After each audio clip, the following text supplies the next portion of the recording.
just realized I'm not a time traveler. I've made a lot of mistakes. I didn't know what I was doing, I swear. I'm still trying to comprehend the magnitude of the damage I've caused, the sheer amount of lives I've destroyed. To anyone affected by a guy named the Ripper, the Zodiac Killer, or just Axel, I'm sorry. I just hope the recording of this can perhaps absolve me, even just a little, anything for some forgiveness. I don't think I deserve it, though, not after what I've done. I'll start at the beginning. I first realized, or rather, thought I was a time traveler when I was about 11. My mom had just fallen and broken her neck, and I remember everything coming to a stop.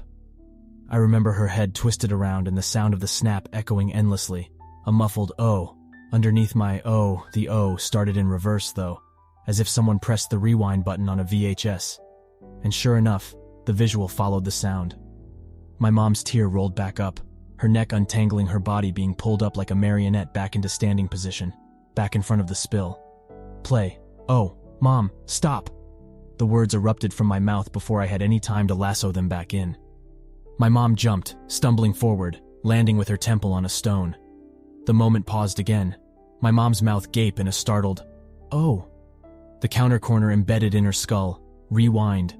Play. This time I dove forward and pulled her into a hug. The roast she was holding fell to the floor, joining the greasing that she hadn't noticed. "Hun, what's wrong?" I guess the fact that her ambivalent and withdrawn preteen son hugging her for the first time in years overrode her shock of a spilled dinner. I started to cry. I probably wept. And the next few weeks, all blurred into one continuous smear.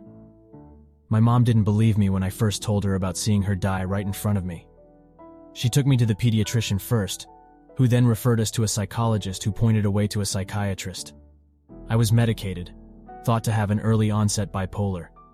In the middle of a mixed episode. I heard words like manic and delusions of grandeur, but I didn't care. I was having the time of my life.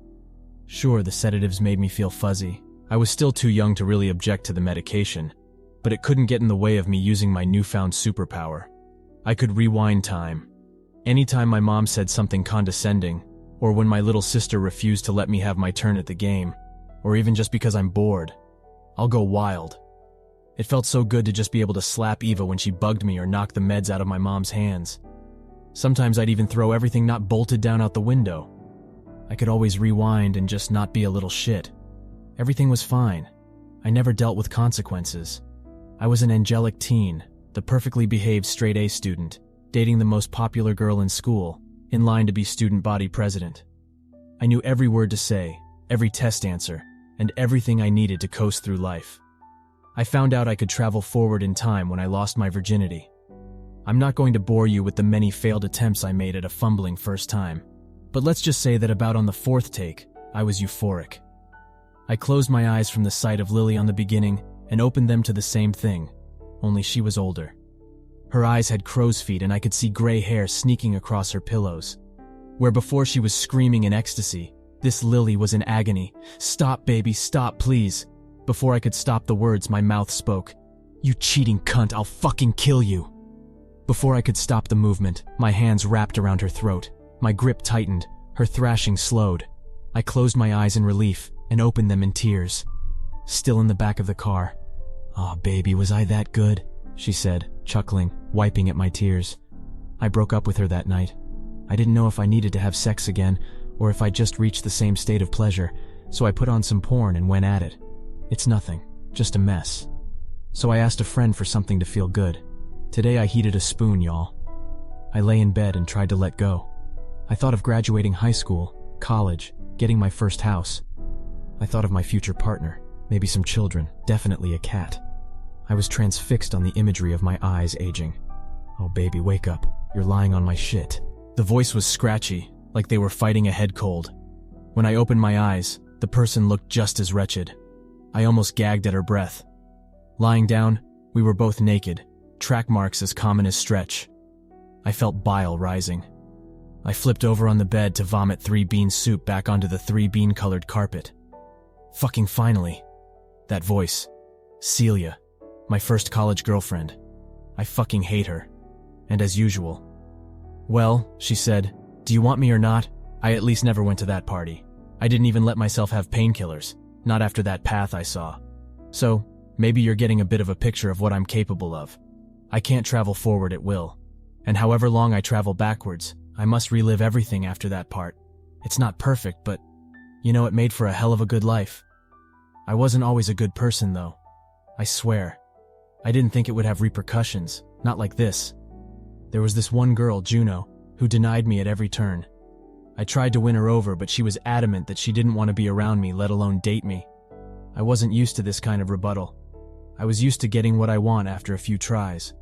So when she didn't give me what I wanted, I took it. I felt so guilty that I couldn't even finish before rewinding and scuttling off.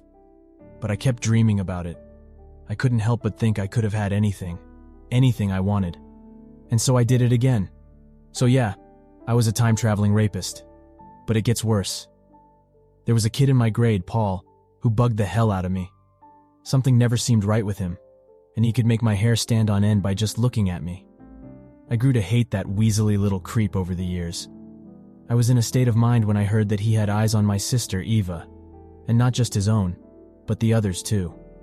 He apparently found a tree outside of our house that his bony ass could comfortably sit in while he jerked off to my preteen sister changing. He also posted the images online. I may be a rapist, but at least I can undo my actions. At least I'm not a fucking pedophile. I beat him to a pulp. I threw him out windows. I slaughtered him and his entire family. I was furious, and no amount of murder satisfied me. Eventually, I settled on dumping him in the ocean, still writhing under the cement blocks. I covered my tracks. It wasn't enough, though. Suppose the entire world froze, except for you. So if every person, every bird, every tree, completely still alive, what would you do? Don't toss any bullshit like, oh, eat all the ice cream, oh, steal all the money. You'd fuck everyone you ever wanted to fuck. You'd kill everyone you ever pissed you off. You'd be absolutely and utterly free to do what you please today. And so I did. Now listen, my entire adulthood was riddled with mass murder, destruction, making art out of agony. I loved going just long enough to let the newspapers come up with a nickname to my alter ego, then rewinding to switch up my methods. I was particularly fond of Jack the Ripper, but Zodiac Killer had a nice ring. But I digress. You see, I swear I thought I was doing no harm. These people, this timeline, it would just be erased. They would never know the pain I caused. All the deaths, they just see Axel, just a humble mechanic taking care of his sick mom. I taught every time I rewound. So did time. But I'm older now. Too weary to go back to my youth and try again. I'm pretty damn tired. And after my heart attack, I saw something I can never forget. I saw everything. Every thread, every line, every divulging path that I thought was demolished. That was firm, real, devastatingly real.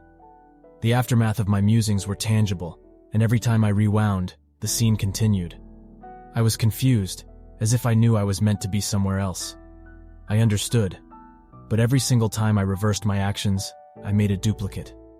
My consciousness must have copied, transferred, not even aware that it was a clone. Carrying the power with that, I saw every single one of myself being ravaged by police. Avenging parents, fires I started. I saw the funerals of the inhabitants of homes I'd burned down, ignorant of whoever was inside. I saw myself the father of countless children with countless battered wives, with countless beatings by fathers. I saw myself covered in the blood of my little sister, her guts ripped out when I tried to play zombies that one time. I'll never forget the look on my mother's face when she entered the room to see me, Ava's liver still in my mouth, the feeling of her beating my face with her bare hands. So, I sit here now, old enough to realize that even the slightest change could cause damage. Not even I can predict. I've stopped rewinding. I've stopped trying to prevent disasters. I've just been trying to atone, trying to make up for the wrongs I've done. Maybe somehow some timelines may converge, and the people I've hurt can all hear this. So to you, if you were ever hurt by a guy named the Ripper, the Zodiac Killer, or just Axel Ponderosa, I'm sorry. I'm not a time traveler. I'm a multi-dimensional piece of shit, and I'm making sure I will never hurt anyone ever again. Maybe the bullet won't be fast enough before the rewind kicks in, but maybe it will. I guess we'll see. Play.